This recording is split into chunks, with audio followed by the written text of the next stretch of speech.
1 કલાક થાય છે ચાર્જિંગ થતા. શું કરવું અમે?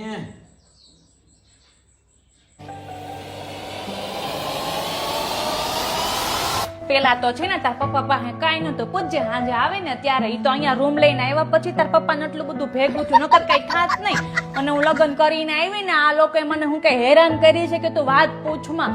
હું રોજ સવારે વહેલી ઉઠી 3 ટાઈમનું જમવાનું બનાવતી, બધાને ગાભાઈ ધોતી, બધાને ઠોબરાઈ ધોતી, વાડિયા જઈને કપા હોતન વીણતી અને આવીને તગારા હોતન ઉચકતી. બોલ લે. અને એ બાકી રહી ગયું હોય ને તો હું ઢોરને હોતન હાચવી લેતી, તોય આપણને જ નહોતો મળતો.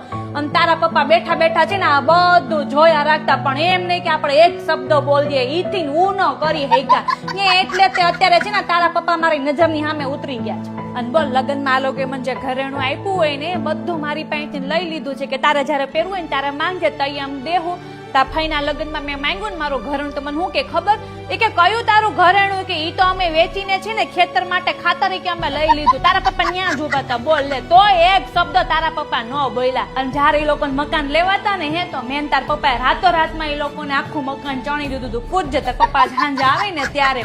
અને એ કાંઈ હીટું મેં ઉપાડી છે 3 માળ ચડીને તું વાત પૂછમાં.